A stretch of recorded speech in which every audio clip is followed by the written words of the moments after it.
Thank you so much for joining us on Africa This Morning. We are now on Table Talk. Today is the International Day of Democracy. How much of democracy is actually being adopted in Africa and in the East African region? Joining me to discuss this is Alex Njeru from the East African Policy Center. I got it right? Yeah, Eastern Africa Policy Center. Eastern Africa Policy Center. Thank you so much for joining us. The conversation on democracy should justifiably start with the definition. What is democracy? You gave me a beautiful definition before we started off in the interview. So I think us as Africans have a very dysfunctional view of democracy. We basically reduce democracy to a political process, but there are very many components that go into the democratic process. There are social freedom, economic freedom, and freedom of speech. So you can't really pin down democracy to a political process, which boils down to an electoral process. What went wrong? Because the African continent comes from structures within their society and their cultural background was very structured. Yeah. Where did you lose the scheme? Is it the issue of being colonized that just tripped us up as a continent?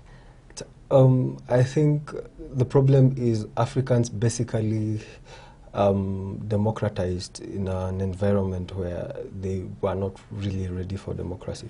So at times I think they adopted principles a little bit too fast. They didn't incorporate cultural and traditional practices in democracy. Because in essence, democracy is not alien to Africa.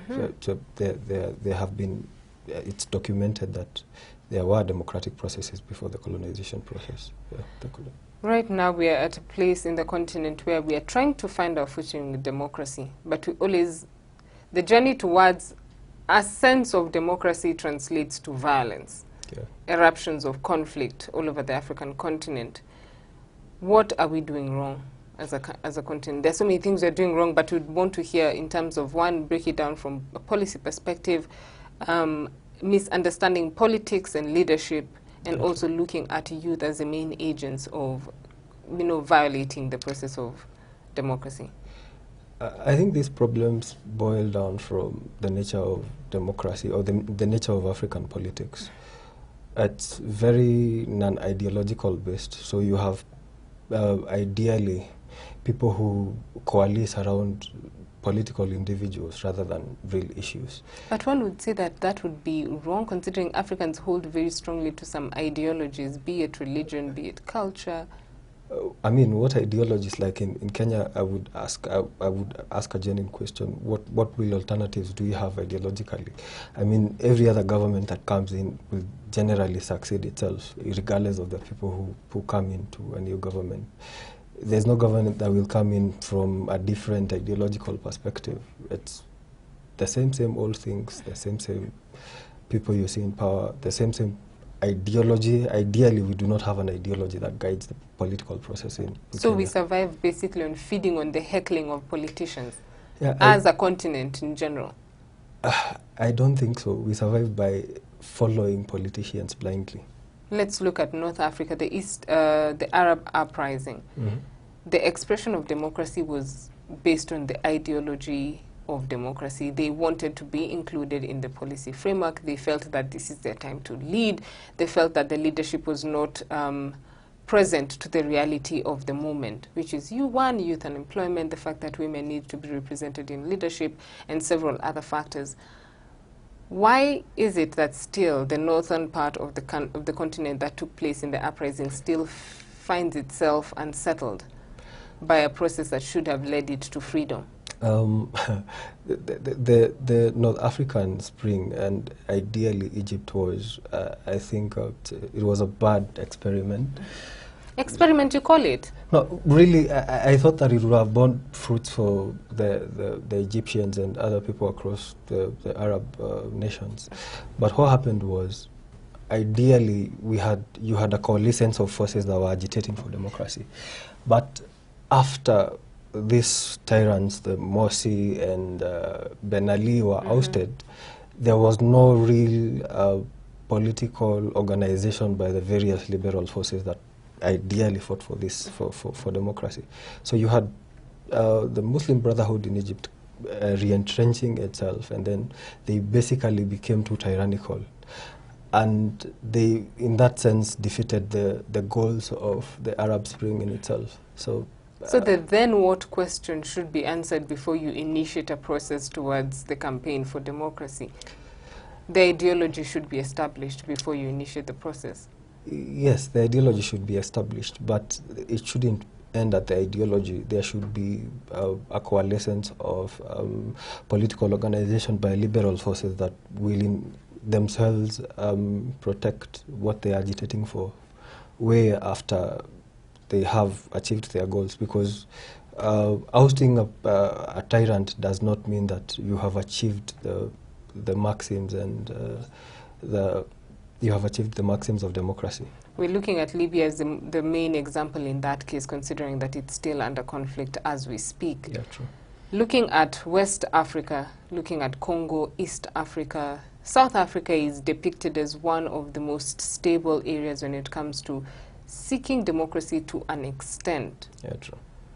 What are the leaves that the rest of Africa can borrow from when it comes to the East African journey? Is it that the South African journey, is it that South Africa is the leading flag bearer of democracy in the African continent, and is the northern part going that way, is just a route from conflict to democracy?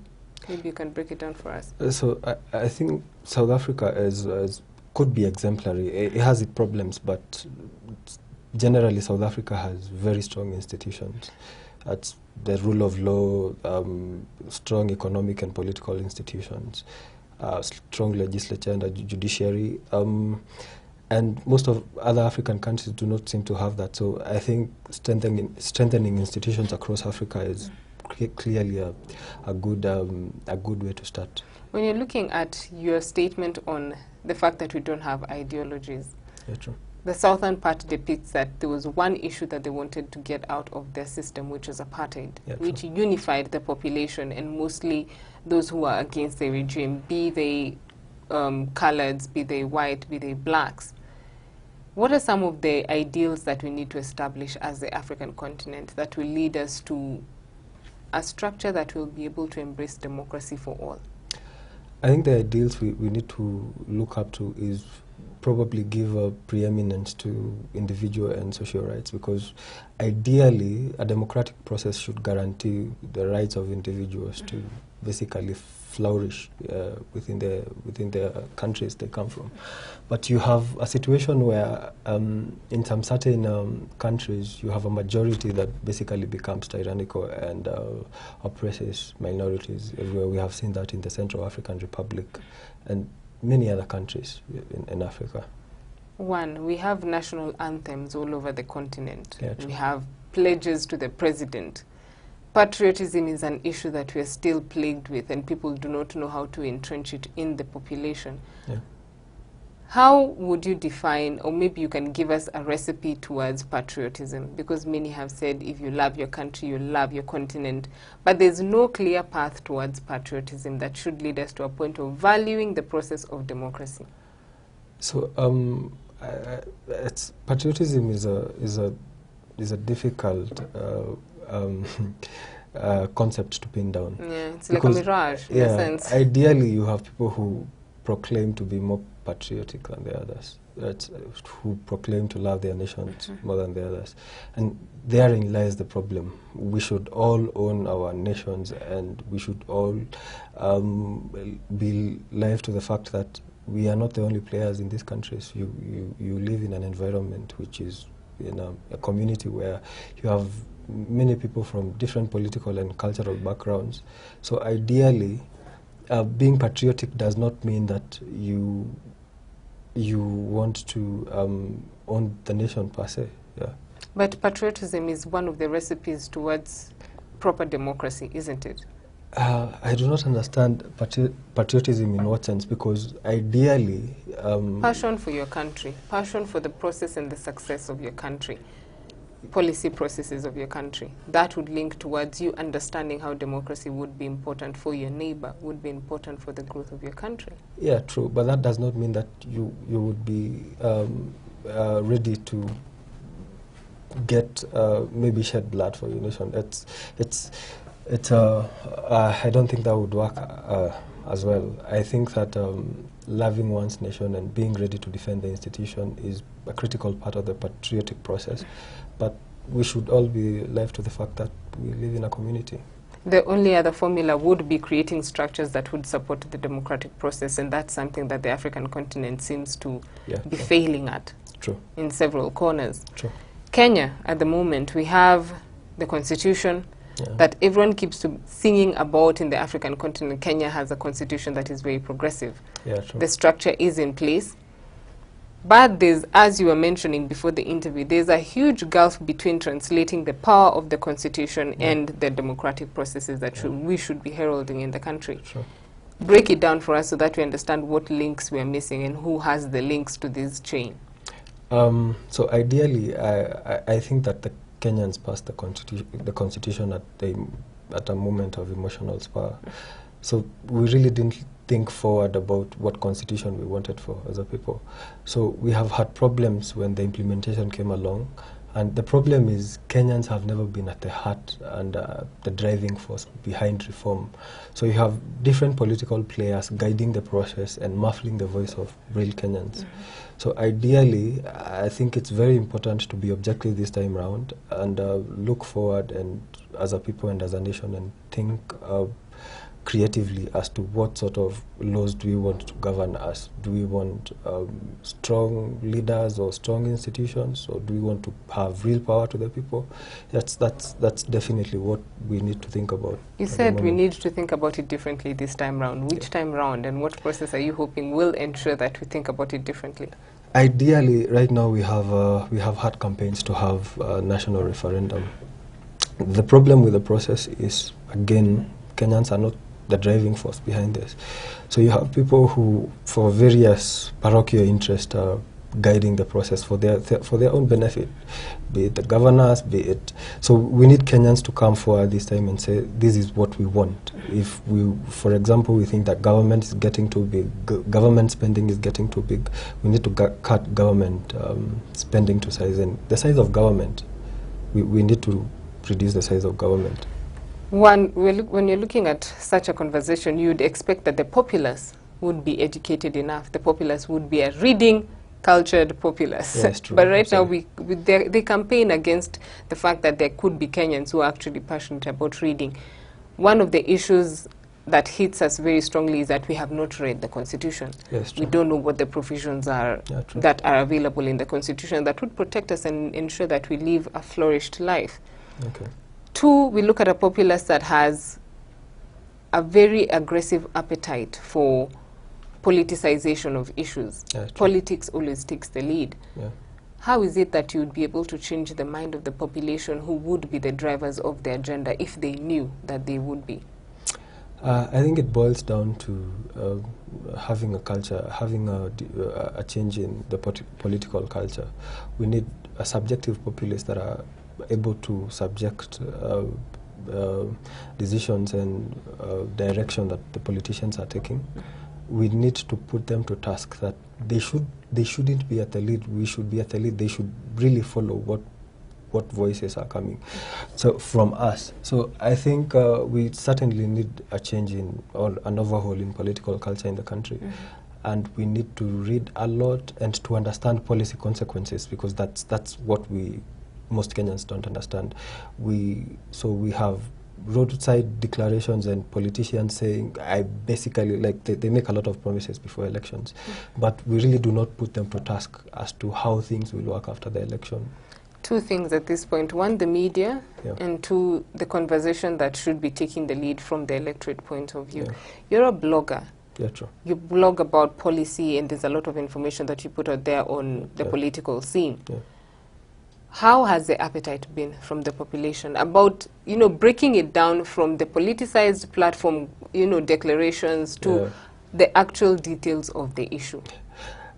I'd say there's very little appetite for objective policy analysis. Basically, people want to follow politics all along, and they do not... Fanaticism and all. They do not want to dig deeper and understand what the real issues are. So you have political theatrics, very popular, but objective policy analysis, it's not popular at all. Who is to blame? One would say that the media has fed the people the information, but the media would say, we're feeding you what you want. I think it's a mix of both. Kenyans ask for it, but the media should ideally try to depoliticize the country. So basically having a more objective and nuanced point of view from getting people who are really objective, especially civil society, would be an important step to basically take the country in the right direction. Two scenarios. There was a Migori heckling of the president, and today there's a publication that indicates the governor of Nakuru has said no campaigning for referendum in his county. Yeah. Two depictions of democracy on the left-sided angle. Yeah, true. How far or how extreme is the right to democracy? We start off with the Migori incident, throwing of shoes, throwing of plastic chairs, heckling the president during... Many have indicated that it wasn't directly heckling the president, it was heckling the governor of the area. But that particular scenario, what are your thoughts on that? Is that pushing democracy a bit too far? Freedom of expression and all that? Well, I think in a country that has sufficient institutions, you'd have an appropriate platform to air grievances. So I'm looking at it as the citizens in Migori did not have any other appropriate platform to really air themselves out apart from that, the event where the president was in the country. When it comes to Nakuru, I think that's a misnomer. You cannot take a stand and say that there will be no campaigns for the referendum. I mean, let the people decide. The same people voted for him. Nobody said that he should not campaign when he got voted in, the governor. Another thing I've seen an advert in the Daily where county assembly basically used public taxpayer money to condemn what happened in Migori. I don't think that's right. I mean, let Migori be. You do not have to use public resources to basically condemn another county or events in another county. It's basically non-efficient resources. Yeah. The platforms that you're mentioning that would be availed to the public, that is one issue that I've positioned to many legislators when it comes to conversations on how to reach the populace. Yeah, true. Why is it that it seems that the issue of availing the forum for conversation with, one, the electorate seems to be something that takes a back seat and only during electoral periods? One thing is the populace in Kenya has never understood is politicians are in it for personal interest. So unless you push them to provide platforms for you or be very vociferous and basically put them to task, politicians are never going to give the Kenyan populace anything of benefit on a silver platter. So it has to be persistent agitation. It has to be persistent agitation, and basically Kenyans have to push the processes and push the politicians and put them to task. And the Eastern African Center of Policy Center, yeah. What exactly are you doing to provide the public, one, with the knowledge yeah. to own their journey on, one, the course of democracy, two, sensitizing the public to be more responsive when it comes to understanding policy issues? So ideally we have different approaches we use. We publish, and we also have advocacy and outreach campaigns. One we had last year was targeted towards university students. It was called Caravan of Liberty, Kenya.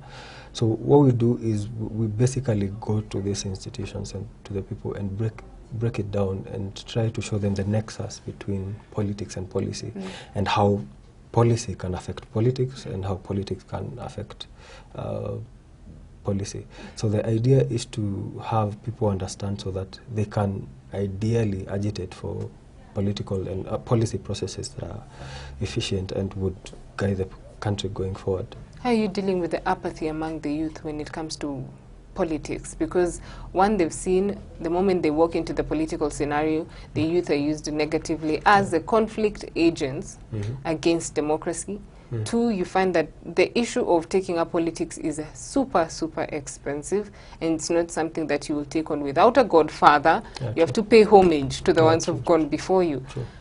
What are you doing to sensitize the youth, to work with the political parties, to work with the legislators, so that there is a chain of mentorship, of good leadership, not just politics and political games? Yeah, I actually think that the youth have to refuse to get socialized by the current. They have to, and are they? Through your interactions, have you seen that they're not? They are not, but I think it's a good thing that people have apathy for politics right now, because I think if the youth are socialized by the current political processes and politicians we have, we're going to have at a place in future, we're going to have the same leaders we have, the same leaders the country does not need. So we actually need a different approach. People who do not like politics or politicians per se, but are ready to do something about this nation. Yeah. Let's break down the books. Voices from Africa, A New Century of Liberty, Peace and Prosperity. Is it even possible? It is possible if we... the if has to come in. Yeah, if conscientious people work hard for it.